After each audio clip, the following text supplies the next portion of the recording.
How do you ask for feedback at work? I know the way most people do it, you simply ask, do you have any feedback for me? That's honestly how I used to do it, and that is probably how you do it too. But how often do you get good feedback when you ask that question? I've spent the last decade working at companies like SpaceX and the X Prize Foundation. And these are organizations that are pushing the bounds of what is possible, and feedback is a huge part of what makes them successful. Today, I want to share with you two simple techniques that you can start using today to ask for feedback in a way that gets people to actually give you feedback. Okay, so first, what's wrong with what you're already doing? Asking the question, do you have any feedback? Well, there's two things that are wrong with it. First, it is way too general. I don't know if you've ever written anything or know anybody who writes, but there's this thing called blank page syndrome, where when somebody sits down to write and they're just looking at this blank page, it just creates this space in your brain where it doesn't know what to do because there's nothing to start with. There's nothing to grasp onto. That's exactly what you're doing when you ask somebody, do you have any feedback? It creates too much open space. It's too vague. And so their brain has to do a lot of work to come up with anything. And so very often they will just say, oh no, it was great, right? Because that's honestly easier. The second problem with asking, do you have any feedback, is that it's the you part. It puts the onus on them. They're responsible. They're the one saying that they have feedback for you. And that puts a lot of pressure on them, especially if you're a manager and you're asking for upward feedback. I always talk about, there was a leadership course that I went to years ago where the person leading the seminar, honestly, when talking about feedback, they honestly said, you should never give upward feedback because it's just too dangerous.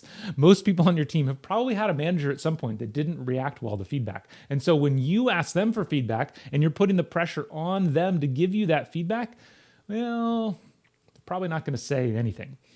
So with all those problems out of there, how do we fix this? Well, there's two techniques. The first, get specific. You don't ask, do you have any feedback for me? You ask, do you have any feedback on how I led that meeting? Do you have any feedback on the length and the details of the project updates I'm giving, right? You zero in on a specific piece of feedback you are looking for or a thing you are doing that you're asking them, could I be doing this any differently?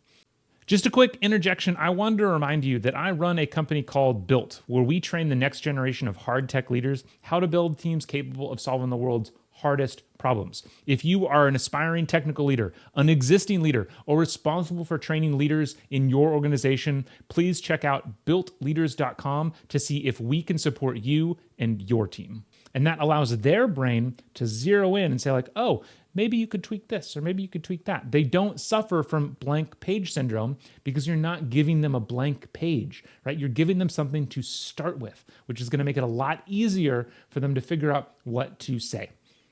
The second thing you need to be doing is asking in a way where you're not putting the pressure on them to come up with feedback. You're the one saying there is feedback. So instead of even, we started off with, do you have any feedback for me? We made that a little bit better of, do you have any feedback for how I led the meeting? And then the final one would be, what's one thing I could do better in leading my meetings, right? So you're the one who's presupposing with the question. Tell me, you're not even asking, is there one thing? You're just, what is the one thing? Because honestly, we can always do better. All of us know we can do better. And if you want to soften it, because it's important to remember, feedback isn't just what we can do differently. There's also the things that we should keep doing. And so you can ask it that way. You can ask, what's one thing I should change and one thing I should keep doing about the way I am leading my meetings, right? So now we're doing both of these things together, right? We're making it really specific so that it helps their brain zero in on the situation that you're talking about. And then you're the one saying, okay, there's one good thing and one bad thing. Just tell me them. And so they're not the one saying, oh, well, you did something wrong, because you're saying you did something wrong. So these two simple strategies will make it much easier for people to give you feedback. And they're honestly important for anybody, right? Anybody in the corporate world can use this technique to get better feedback, but especially, oh my gosh, especially if you are a manager, this is just critical, because the fact is the people on your team, for all kinds of reasons, aren't going to want to give you open and honest feedback, especially when they're new to the team or when you're new as a manager.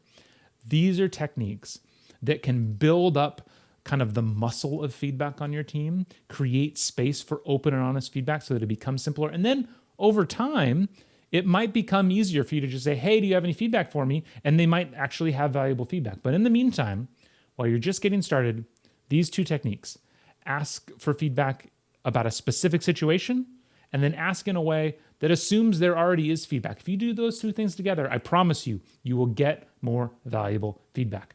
I hope you found this helpful. If you did, make sure to like and subscribe. And if you think I should do anything different about kind of the pacing or how I hope you found this helpful. If you did, make sure to like the video, subscribe to the channel. I would really appreciate it. Every single week, I'm dropping videos that are meant for people managers in technical environments. So I will see you next time.